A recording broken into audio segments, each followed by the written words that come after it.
बिहार में हुए राजनीतिक घटनाक्रम ने एक बार फिर से राजनीति के बदलते मापदंडों को सामने रखा है। किस तरह से राजनीति केवल अवसरवाद का पर्याय बनकर रह गई है, यह भी सभी ने देखा। नीतीश कुमार ने आरजेडी का दामन छोड़कर एक बार फिर से भाजपा का दामन थामा और 9वीं बार बिहार के मुख्यमंत्री बने। इंडी गठबंधन से दगा कर दोबारा एनडीए का हिस्सा बने। नीतीश की इस पलटी मार आदत को लेकर बिहार के पूर्व मुख्यमंत्री लालू प्रसाद यादव के दामाद व रेवाड़ी के विधायक चिरंजीव राव ने बड़ा खुलासा किया है कि मुझे लगता है जनमत के साथ कुठाराघात करने का काम कहीं ना कहीं नीतीश कुमार जी ने किया है। आपने भी सबने देखा था कि उन्होंने कहा था आज से 1.5 साल पहले कि मैं मर जाऊंगा पर वापस भाजपा में नहीं जाऊंगा, और कितने उन्होंने आरोप लगाए थे भाजपा के ऊपर। और उसके बाद उसी पार्टी के अंदर जाना मुझे लगता है बहुत ही दुर्भाग्यपूर्ण है। और इस तरह की राजनीति जो है मुझे लगता है कहीं ना कहीं करना ये बताता है कि कितना उनके अंदर पलटने की जो पलटू राम की जो उनको संज्ञा दी गई है उसको वो बखूबी निभा रहे हैं। तेजस्वी जी से कोई बातचीत हुई हो?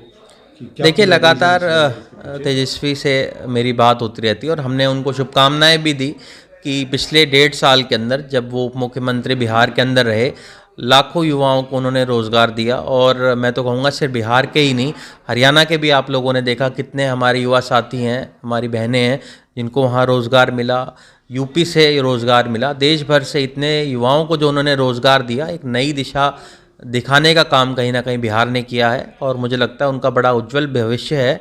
और आने वाले समय के अंदर जब विधानसभा के चुनाव आएंगे, लोकसभा के चुनाव आएंगे, कांग्रेस पार्टी और राजद मिलके वहाँ पर सरकार बनाएंगे। हरियाणा में भी अब भाजपा बार बार ईडी की मार्फत या ईडी बार बार भूपेंद्र सिंह हुड्डा जी को बुला रही है पूछताछ के लिए, तो इसको किस नज़रिए से आप देखते हैं? देखिए, मुझे लगता है अब ईडी तो एक तरह से ऐसा तंत्र हो गया है जिसको राजनीतिक रूप से प्रयोग किया जा रहा है सभी नेताओं के ऊपर, चाहे वो अरविंद केजरीवाल जी हों, हमारे यहाँ भूपेंद्र हुड्डा जी हों, आज लालू जी को भी उन्होंने बुलाया है।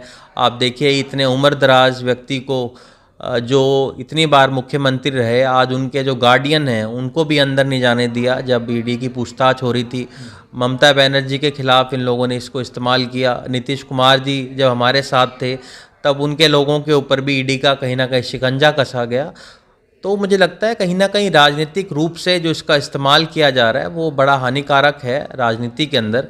और मुझे लगता है जितना हो सके इसके ऊपर संज्ञान लेते हुए कोर्टों को भी, हाई कोर्ट को, सुप्रीम कोर्ट को, कि इस तरह की जो चीज़ें केंद्र सरकार कर रही है उस पर रोक लगनी चाहिए। हरियाणा में क्या कांग्रेस को दबाने का पूरा ऐसा प्रयास है क्या भाजपा सरकार का? हुड्डा साहब को बार बार बुला रहे हैं। देखिए, जैसा कि मैंने कहा, हुड्डा साहब को लगातार बुला रहे हैं। आप लोगों ने भी देखा होगा जिस दिन अभी गणतंत्र दिवस था उसमें हमारे जो विधायक हैं नीरज शर्मा जी, वो जाना चाह रहे थे एट होम के अंदर, वहाँ पर उनको रोका गया।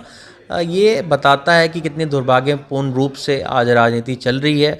और हुड्डा साहब पे कहीं ना कहीं जो शिकंजा कस रहे हैं, इसका सीधा सा अर्थ यही है कि कांग्रेस पार्टी मजबूत हो रही है और जितने भी हमारे नेता हैं उनकी आवाज़ को दबाने का काम कहीं ना कहीं बीजेपी द्वारा किया जा रहा है।